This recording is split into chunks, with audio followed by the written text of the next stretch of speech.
Okay, it looks like we are live.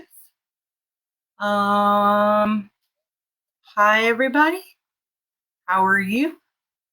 Um, so if you are live, if you could put a hashtag live in the comments. If you find some value at any point in what I'm talking about, you could put a hashtag value. And if you're watching this on repeat, just a hashtag repeat, and I'll know that you took a look at it and maybe found it of value. Hi, Scott, out there in Facebook land. Hi, Ashley. Thank you so much for joining us today. And today's session is it's going to be a little bit heavy. We're going to talk about the federal leave program, but maybe some of the things that we don't like to think about when we think about leave and the ways that we have to save leave in order to take care of ourselves in an emergency. So, most of us, when we save leave, it's to help with our retirement planning. Sick leave can extend our time in service at the end of our career, and annual leave can pay out in lump sum and give us a cushion to live on till OPM gets their act together. So, those are two really important reasons to have a leave bank when you're leaving federal service. And then there's the other reason, the one we don't like to think about, keeping a leave bank in case tragedy strikes. So, I'd like to talk a little bit about what happened to my dad. Back in 2001, he was diagnosed with cancer. He was a senior GS-13 working at JFK in Customs. He had a small sore in his mouth that he went to the dentist and they didn't think of anything of it. And 6 months later, it had turned black and he was diagnosed with oral cancer. And my dad did everything right. He didn't take leave if he had the sniffles or anything. We were assigned overseas, so he made sure he never lost his entitlement of 360 hours of saved annual leave. He never dropped below it because once you do, you have to go overseas again to get that benefit because most federal employees only get about 220 hours of leave bank for their annual leave. So, what happened? Well, he's diagnosed with cancer. He has the surgery. Then, his first radiation treatment at Sloan Kettering was on 9/11. Well, obviously, he missed that appointment at Sloan because other things happened in Manhattan that day. So his radiation is put off by a couple of weeks. So he's going into Sloan Kettering every couple of days to get the radiation treatment to his mouth. After a while, they have to hospitalize him because the radiation just took so much out of him, and he was having a lot of trouble getting calories in. He never went on a feeding tube. He fought that, but he also afterwards fought a pretty big battle with the pain medication that they had him on because you could only assume radiation, having half of your tongue removed, and having all the lymph nodes in one side of your neck removed causes a lot of pain. So he was on the leave donation program. He used all of his sick leave, all of his annual leave, everything he had saved up that was supposed to help him with retirement, he used when he was 54 and had cancer. So he was lucky. He had people that donated leave to him, and he is enjoying his retirement here in Hawaii. So that did work out for him. So he managed to get through it. And, but it was a rough couple of months and years after that of just having to take leave without pay for medical appointments and dipping into savings he thought he never would have to.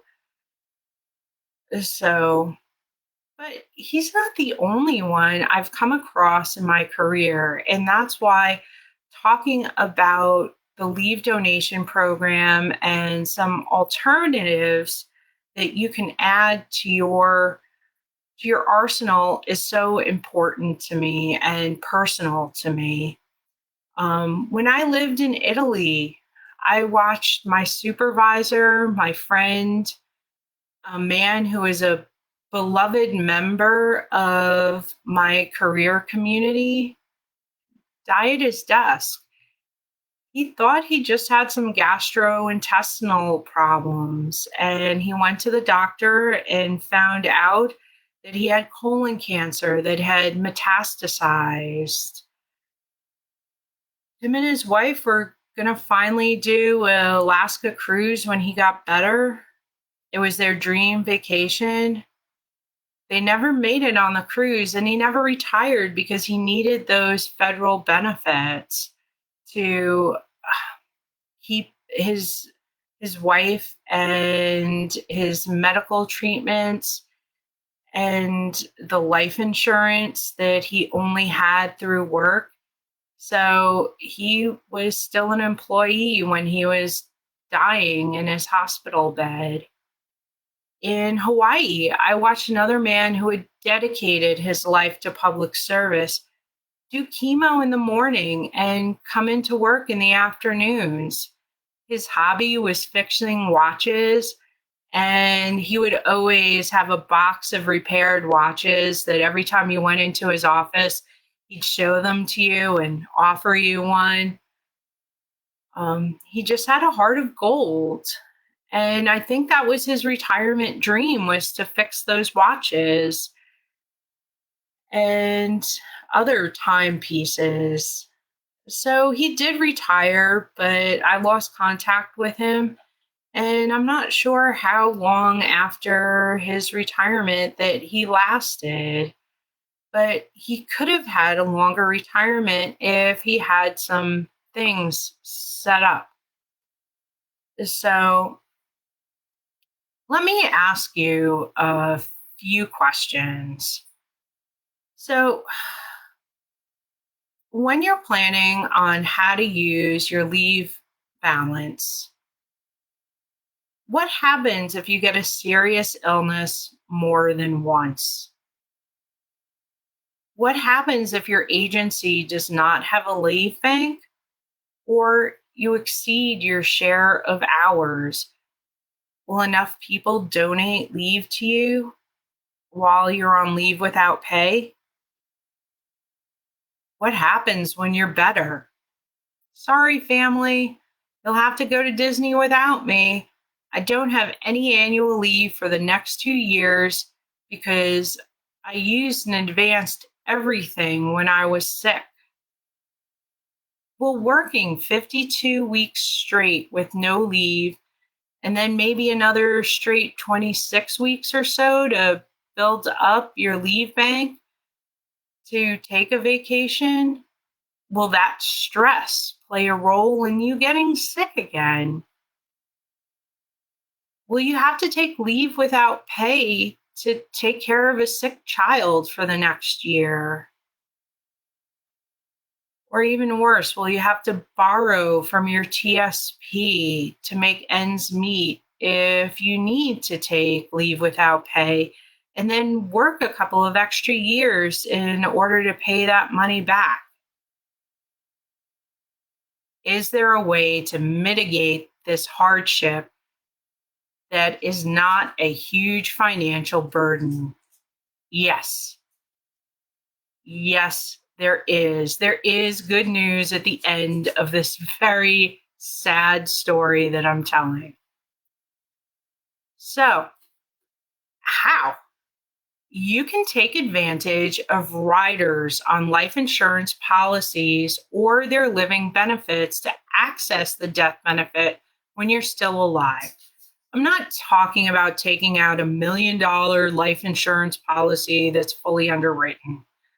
I'm talking about taking out a small $50,000 to get access to a disability rider that's $3,000 a month, or a life insurance policy that's 1 year's pay that you can access the death benefit during that year while you're recovering to put you in a better financial situation. Term insurance usually isn't that expensive. And wait, like they say on infomercials, there's more. A lot of these policies have what's called a return of premium rider, where if you never access the policy, meaning you don't get sick, you don't need the rider, you don't need to advance the death benefit, and here comes 65 and you're retired, you can get that money back that you put into the policy. And then boom, here you have another 5, 10, maybe even $25,000 that you have for retirement. And maybe that's your nest egg instead of having to save up annual leave to have that little nest egg while OPM is getting their act together. So, you know what? What's the moral of this story? Take your leave. Go to Disney with your family. Take your dream vacation with your wife to Alaska. Stay home when you just have a head cold, knowing that if a major illness strikes, you're prepared to take some leave without pay, without having to access your retirement income to survive, without having to beg your coworkers to donate their vacation time to you. There is another way.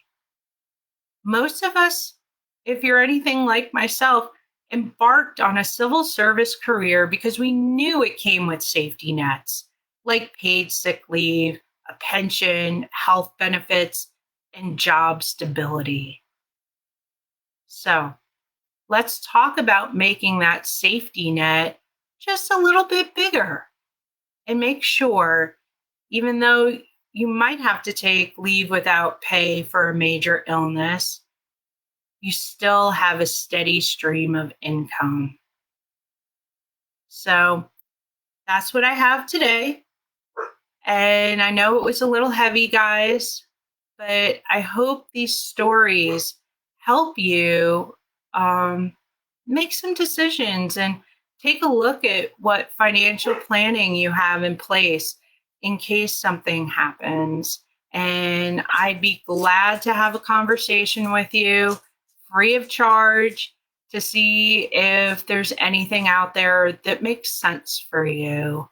So, not asking for credit cards, just asking for some time for a chat, just a fireside chat to see if there's anything that makes sense for you and your family to have a little bit of a bigger safety net.